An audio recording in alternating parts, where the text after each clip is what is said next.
दोस्तों आईपीएल 2026 का पहला क्वालिफायर मुकाबला रॉयल चैलेंजर्स बैंगलोर और गुजरात टाइटंस के बीच खेला गया, जहां दोस्तों इस मुकाबले में दोनों ही टीमों के बीच अंत तक हमें कांटे की और कड़ी टक्कर देखने को मिली। और दोस्तों इस मुकाबले में गुजरात टाइटंस की टीम ने टॉस जीता और पहले गेंदबाजी करने का फैसला किया। जवाब में दोस्तों रॉयल चैलेंजर्स बैंगलोर की टीम को पहले बल्लेबाजी करने के लिए आमंत्रित किया। अब दोस्तों इस मुकाबले की शुरुआत होती है रॉयल चैलेंजर्स बैंगलोर की तरफ से सलामी बल्लेबाज के तौर पर विराट कोहली जैसा खतरनाक बल्लेबाज और वेंकटेश अय्यर की जोड़ी मैदान पर उतरती है, जहां दोस्तों पहले ही ओवर में वेंकटेश अय्यर ने शानदार बल्लेबाजी करते हुए मोहम्मद सिराज को एक के बाद एक, जी हां दोस्तों, चौकों की हैट्रिक लगा दी, यानी कि 3 शानदार चौके लगाकर पहले ही ओवर में कुल 14 रन बटोर लिए।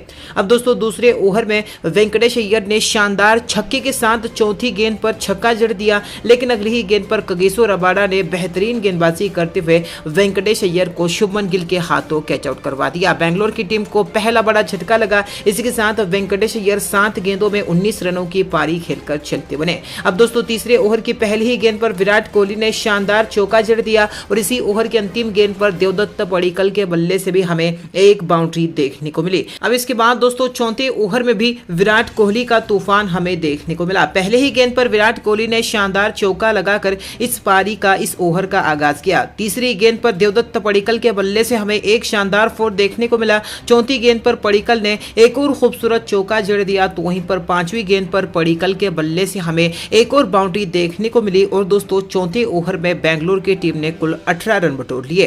अब दोस्तों पांचवें ओवर में गेंदबाजी करने आए जेसन होल्डर को भी देवदत्त पडिक्कल ने एक शानदार चौका जड़ दिया, तो वहीं पर छठे ओवर में विराट कोहली के शानदार बल्लेबाजी करते हुए इस ओवर में कगिसो रबाडा जैसे बेहतरीन और विस्फोटक गेंदबाज को एक के बाद एक चौकों की हैट्रिक लगा दी, यानी कि 3 शानदार चौके, अंतिम गेंद पर एक मैक्सिमम छक्का लगा दिया। और दोस्तों जहां बैंगलोर की टीम ने 6 ओवर के पावर प्ले में 1 विकेट के नुकसान पर 76 रन बना लिए थे। बैंगलोर को शुरुआत काफी बेहतरीन मिल चुकी थी। अब 7वें ओवर में विराट कोहली ने एकमात्र चौका जड़ दिया, तो वहीं पर 8वें ओवर में राशिद खान ने भी मात्र 6 रनों का किफायती ओवर फेंका। अब दोस्तों देखा जाए तो विराट कोहली और देवदत्त पडिक्कल के बीच अच्छी साझेदारी बन गई थी, लेकिन इस साझेदारी को ब्रेक किया जेसन होल्डर ने। 9वें ओवर में जेसन होल्डर की गेंद पर विराट कोहली जैसा खतरनाक बल्लेबाज क्लीन बोल्ड गया। जी हां दोस्तों, क्लीन बोल्ड होकर परखच्चे उड़ गए। इसी के साथ विराट कोहली 25 गेंदों में 43 रनों की अहम पारी खेलकर चलते बने। जी हां दोस्तों, नए बल्लेबाज अब मैदान पर आ ही थे, देवदत्त पडिक्कल, लेकिन इसी के साथ आउट हो गए चौथी गेंद पर। जी हां, चौथी गेंद पर जेसन होल्डर ने शानदार गेंदबाजी की और जॉस बटलर के हाथों देवदत्त पडिक्कल को कैच आउट करवा दिया। इसी के साथ देवदत्त पडिक्कल भी 19 गेंदों में 30 रनों की पारी खेलकर चलते बने। इस ओवर में जेसन होल्डर ने 2 शानदार विकेट हासिल किए। 10वें ओवर में अब राशिद खान ने भी 3 रनों का किफायती ओवर फेंककर रॉयल चैलेंजर्स बैंगलोर की टीम पर प्रेशर डाल दिया। जहां दोस्तों 10 ओवर में रॉयल चैलेंजर्स बैंगलोर की टीम 3 विकेट के नुकसान पर 99 रन बना चुकी थी, लेकिन अब 11वें ओवर में रजत पाटीदार जो कि कप्तान थे, उनके बल्ले से हमें एक मैसिव और मैक्सिमम छक्का देखने को मिला। दूसरी तरफ से अब बल्लेबाजी करने आए कुणाल पांड्या ने भी इसी ओवर में शानदार चौका लगाकर अपना खाता खोला। अब मैदान पर कुणाल पांड्या और कप्तान रजत पाटीदार मौजूद थे। 12वें ओवर में कुणाल पांड्या ने शानदार बल्लेबाजी करते हुए ओवर की 5वीं गेंद पर एक शानदार बाउंड्री जड़ दी, तो वहीं पर 6ठी गेंद पर कुणाल पांड्या के बल्ले से खतरनाक और मैक्सिमम छक्का देखने को मिला। 13वें ओवर में दोस्तों गेंदबाज कुलवंत केजुरिया ने 3 रनों का किफायती ओवर फेंका, लेकिन अब 14वें ओवर के दूसरी ही गेंद पर रजत पाटीदार के बल्ले से हमें एक फोर, तो वहीं पर इसी ओवर में कुणाल पांड्या के बल्ले से भी एक बाउंड्री देखने को मिली। 15वें ओवर में दोस्तों कुणाल पांड्या ने एक शानदार चौका जड़ दिया और ओवर की अंतिम 2 गेंदों पर रजत पाटीदार ने विस्फोटक बल्लेबाजी करते हुए चौथी गेंद पर एक करारा और बेहतरीन चौका जड़ दिया। 5वीं गेंद पर रजत पाटीदार के बल्ले से हमें एक मैक्सिमम और तूफानी देखने लायक छक्का देखने को मिला, तो वहीं पर दोस्तों 6ठी गेंद पर रजत पाटीदार ने एक खरारा और शानदार चौका लगाकर इस 15वें ओवर में कुल 28 रन बटोर लिए। 15 ओवर में रॉयल चैलेंजर्स बैंगलोर की टीम 3 विकेट के नुकसान पर 168 रन बना चुकी थी, लेकिन अब 16वें ओवर में दूसरी ही गेंद पर रजत पाटीदार ने बेहतरीन फिनिशिंग टच देने की जरूरत थी और दूसरी गेंद पर एक मैक्सिमम छक्का जड़ दिया। तीसरी गेंद पर दोस्तों अब अगली गेंद पर कुणाल पांड्या के बल्ले से भी हमें एक मैक्सिमम और पावरफुल हिट देखने को मिला और इसी ओवर की अंतिम गेंद पर राशिद खान को रजत पाटीदार ने एक और खूबसूरत और बहुत ही दूरी वाला छक्का लगाकर इस 16वें ओवर में कुल 21 रन बटोर लिए।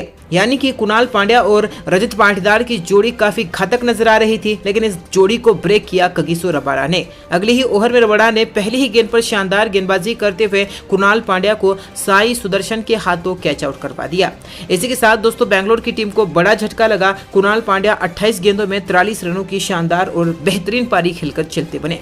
अब इसी ओवर की तीसरी गेंद पर रजत पाटीदार ने रुकने का नाम नहीं लिया और दोस्तों एक मैक्सिमम और खतरनाक छक्का लगाकर अपना अर्धशतक पूरा कर लिया मात्र 21 गेंदों में। जहां दोस्तों पहले क्वालिफायर मुकाबले में रजत पाटीदार की यह पारी काबिले तारीफ है। अगली ही गेंद पर रजत पाटीदार के बल्ले से हमें एक मैक्सिमम और तूफानी एक और गगनचुंबी छक्का देखने को मिला और इस ओवर में दोस्तों पाटीदार ने 15 रन बटोर लिए। अब दोस्तों 18वें ओवर में देखा जाए तो रजत पाटीदार के बल्ले से सिर्फ हमें एक चौका देखने को मिला, लेकिन दोस्तों इसी ओवर के अंतिम गेंद पर प्रसिद्ध कृष्णा ने शानदार गेंदबाजी करते हुए बैंगलोर की टीम को एक और खतरनाक झटका दिया। जहां दोस्तों प्रसिद्ध कृष्णा ने टीम डेविड को क्लीन बोल्ड कर दिया, उनके परखचे ही उड़ा दिए। इसी के साथ दोस्तों टीम डेविड भी 4 रनों की पारी खेलकर चलते बने। दोस्तों अब 18वें ओवर की पहली ही गेंद पर रजत पाटीदार ने विस्फोटक बल्लेबाजी करते हुए एक मैक्सिमम छक्के के साथ इस ओवर का आगाज किया।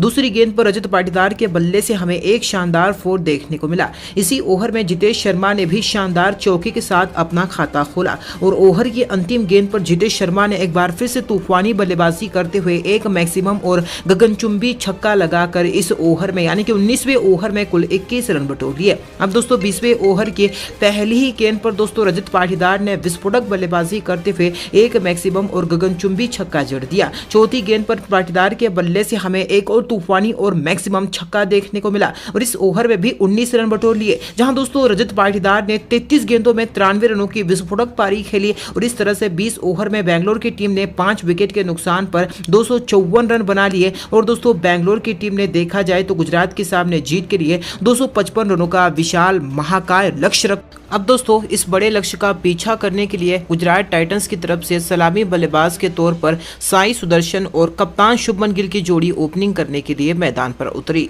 जहां दोस्तों शुरुआत में पहले ही ओवर के पहली 2 गेंदों पर साई सुदर्शन ने धमाकेदार बल्लेबाजी करते हुए बैक टू बैक 2 शानदार और बेहतरीन करारे चौके लगाकर पहले ओवर में 11 रन बटोर लिए।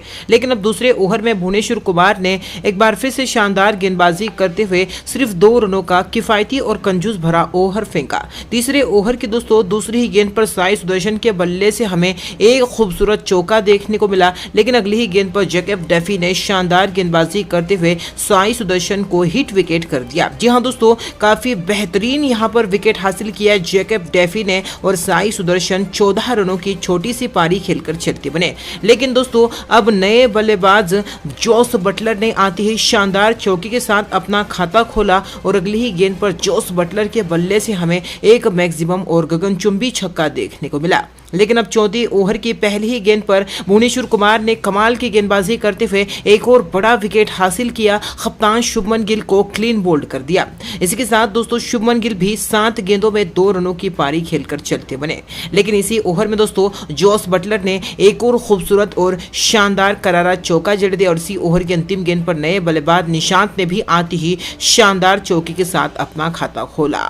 अब दोस्तों 5वें ओवर में जोस बटलर के बल्ले से हमें तबाही देखने को मिली। जहां दोस्तों दूसरी गेंद पर बटलर ने एक करारा चौका जड़ दिया। तीसरी गेंद पर जोस बटलर के बल्ले से एक मैक्सिमम और गगनचुंबी खतरनाक छक्का देखने को मिला। चौथी गेंद पर जोस बटलर ने एक शानदार और बेहतरीन चौका जड़ दिया। लेकिन दोस्तों इसी ओवर की 5वीं गेंद पर जोस हेजलवुड ने शानदार गेंदबाजी करते हुए बड़ा विकेट हासिल किया और दोस्तों बाउंस बैक करते हुए जोस बटलर को क्लीन बोल्ड कर दिया। जी हां दोस्तों इसी के साथ मैच पूरी तरीके से टर्न हो गया। इसी के साथ जोस बटलर 11 गेंदों में 29 रनों की ताबड़तोड़ पारी खेलकर चलते बने। छठे ओवर में रसिक सलाम ने शानदार गेंदबाजी करते हुए पहले ही गेंद पर निशांत सिंधु को कॉट एंड बोल्ड कर दिया। काफी बेहतरीन विकेट हासिल किया। इसी के साथ दोस्तों निशांत सिंधु भी 5 रनों की पारी खेलकर चलते बने और इसी ओवर में दोस्तों रसिक सलाम ने एक बार फिर से शानदार गेंदबाजी करते हुए जहां पर दोस्तों नए बल्लेबाज जेसन होल्डर को भी ही कैच आउट करवा दिया जॉस हेजलवुड के हाथों। इसी के साथ दोस्तों देखा जाए तो जेसन होल्डर बिना खाता खोले ही चलते बने। जहां दोस्तों 6 ओवर के पावर प्ले में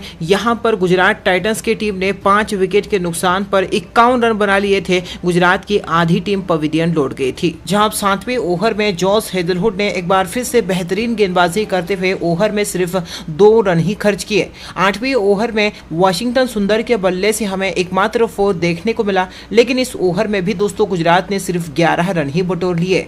अब दोस्तों देखा जाए तो एक और बड़ा झटका लगा। जैकब डेफी ने शानदार गेंदबाजी करते हुए वाशिंगटन सुंदर को जॉस हेजलवुड के हाथों कैच आउट करवा दिया। इसी के साथ दोस्तों वाशिंगटन सुंदर भी 8 रनों की पारी खेलकर चलते बने और इस ओवर में जैकब डेफी ने सिर्फ 2 रन ही खर्च किए। और दोस्तों 10वें ओवर में कुणाल पांड्या ने सिर्फ 4 रनों का किफायती ओवर फेंका। 10 ओवर में गुजरात टाइटंस की टीम दोस्तों 6 विकेट के नुकसान पर 70 रन बना चुकी थी। गुजरात की टीम को जीत के लिए आखिरी की 60 गेंदों में 185 रनों की जरूरत थी।